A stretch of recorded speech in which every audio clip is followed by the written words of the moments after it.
Okay guys, so we are pretty much done with the introduction section, and overall, I really hope you guys are following on very easily with this so far and are really coming to a general understanding of overall the layout, how to import and organize clips and create and organize that first timeline. But for anybody who might be a little bit behind right now, or who might just need a quick refresh on everything we've just gone over, I'm going to be including an exercise at the end of every section in here, at least one exercise, and the purpose that this exercise will serve for you is going to be a general run through of what we just learned. So it's really in your hands to choose whether you guys want to really quickly go over everything we've just done, which I'm going to be doing that by quickly just running through my personal process and what that would look like. So if you personally think you're all caught up right now and you're ready to move on, by all means, I'll see you in that section 2.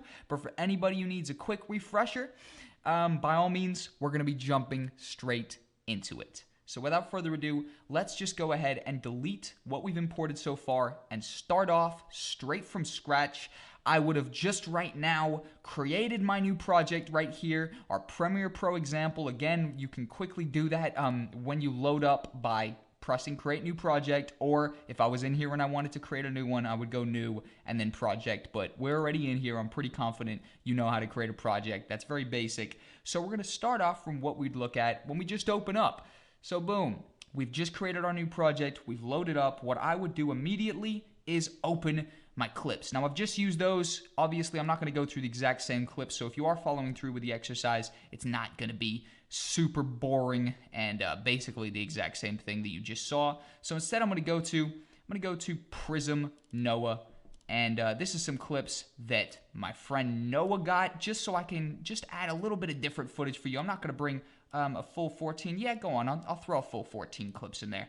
And what I want to just go ahead and do is open up these clips up here.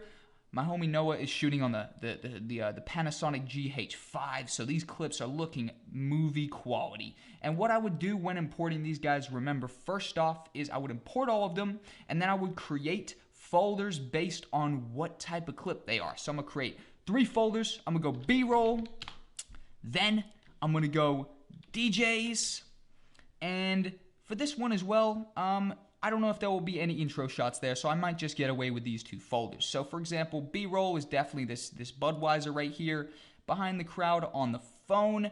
That's really nice, really nice. In fact, I might even make a 3rd section and just call that crowd shots. Boom. Clearly there's some really nice crowd shots right here.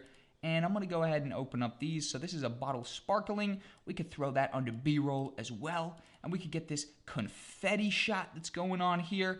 Okay, that's definitely under crowd shots, and this is basically what I do, guys, is just really quickly run through. That's going to go under DJ, of course, and just create some sections that can easily organize your clips into the main sections of what this video is going to entail. So for me, this is a club promo video. Of course, it's pretty easy to generalize my clips into DJ, crowd, and B-roll. These are pretty general, basic kind of sections for these to go in. And they definitely make sense, and they're pretty easy. I'm obviously not going to struggle between what goes in what section. It's very obvious what I would throw into all these other places. Very, very nice shot right here of these 2 DJs. Boom. Just throw that into DJs as well. And okay, so I could throw that into DJs as well. And this one, yeah, I could throw that in DJs as well. DJs hugging. I guess that's just by the title, I could tell that's a DJ. This, of course, a DJ as well. And this one right here is looking like it is a crowd shot. So just like that, I've organized all of my clips. Just like that. And then what I would proceed to do next is I would actually in and out all of these. So I would go back up here, and I would just go ahead and in and out these. So if that's where it comes around the corner, we're going to add our in point right here. And that's going to slowly work its way around the corner. Then I'm going to go to my next shot. Just go ahead and see where this kind of starts kicking off.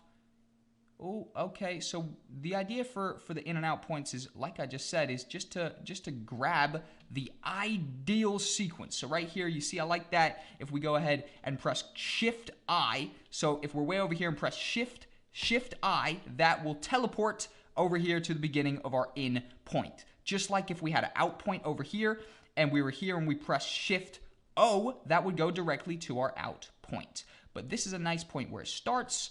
Boom, I've in and outed all of those points here. And now I would just go here and we'll just have a look. So it looks like she raises her phone right here. That could be pretty nice. Or actually, you see when that blue light goes, we could start the in right here and have that just work over. And then even finish right there.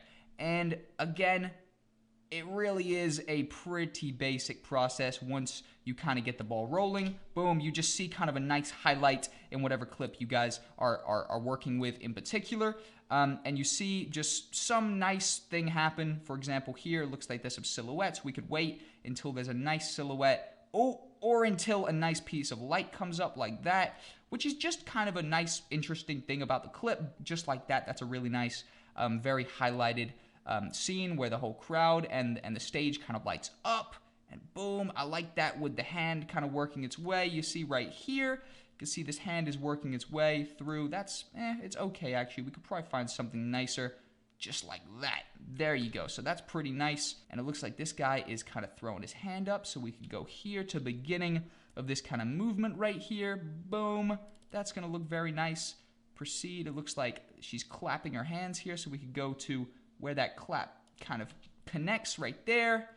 And then we could keep going through and just select yourself a highlight, just something that's nice, even if it's something small like that. So for example, this DJ takes his headphones off, just like that. That's a nice little movement. It's a nice little piece of motion, and overall, it's just something that the subject is doing that is attention grabbing. For example, here, this is really nicely set up. You can see the lights kind of reflecting over here, and then the strobe on the one DJ's face here, and you can see the other DJ actually performing in the background, and pretty much just work our way through just trying to grab a highlight. So that's pretty nice right there, where the light kind of comes up, boom, and we are nearly done adding all of our in and out points. Okay, so it looks like he's doing kind of a fist bump. We could do the clap here as well as this guy's fist bump. So if we start it here, this guy's kind of fist bumping, and this guy is clapping right here. I like that. That's a nice little scene. Looks like these guys are hugging right here. I guess the performance was really good.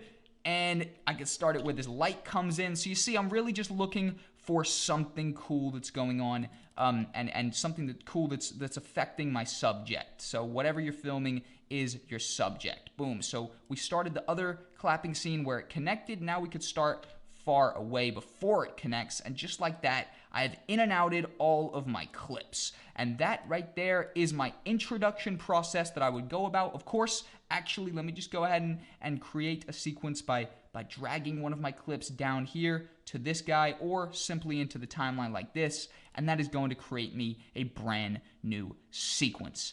And overall, we are ready to crack on with the next part of the course, and that is going to be editing.